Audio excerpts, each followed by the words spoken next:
Encantadia fever ramdam sa iba't ibang mga paandar. Silipin sa report.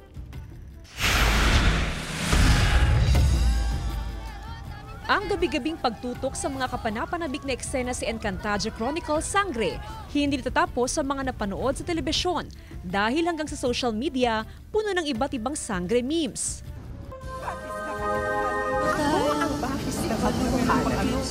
Mga laban na labang DIY sangre costumes ni Sangre Terra at Kera Mitena. Pati na ang parody ng bubblegang na Angre kung saan bida sina Sangre Pakela Mara, Adamot, Laitera at Hindeya. Talagang ramdam ang Encantadia fever. Kahit ang ilang drive-thru, nag-transform na parang lagusan ng mga sangre. Mismong si Sangre Terra Bianca Umali at Nunong Imaw ang nanguna sa pagbubukas ng lagusan. Kasama si GMA Network Chief Marketing Officer and Sales and Marketing Group Head, Lizelle G. Maralag.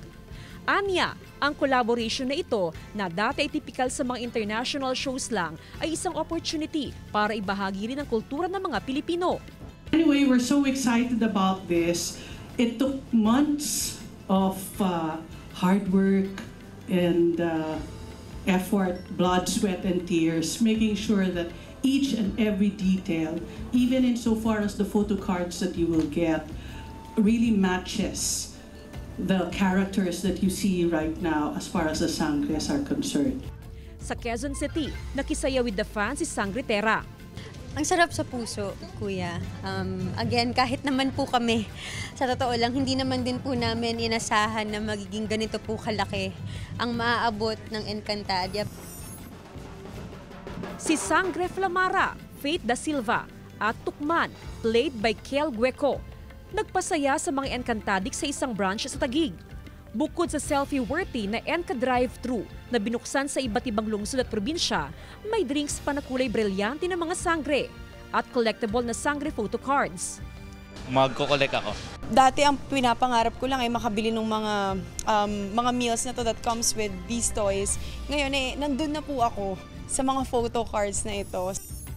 Sa Binyan, Laguna naman, bumisita sina Sangre Dea, Angel Guardian at si Mantuk played by Vito Gueco.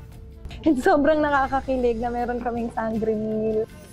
Sina Sangre Adamus Kelvin Miranda at Sangre Lira Mikey Quintos naman ang nakisaya sa mga Encantadics sa San Fernando, Pampanga.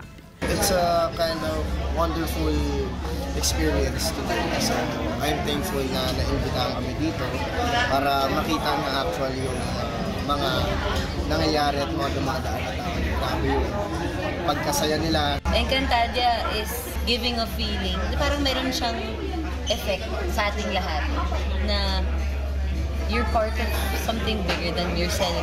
And I think yun yung magic talaga ng Encantadia na hindi mawawala. Abangan ang mas tumitindi pang mga tagpo ng mga sangre. Pupunta na nga ba si Terra sa Encantadia? Wala pa po tayo sa exciting part. Papunta pa lang tayo. Tatawid pa lang si Terra sa Encantadia. Sobrang dami pang mangyayari, kuya. Jasmine Gabriel Galban, One North Central Luzon.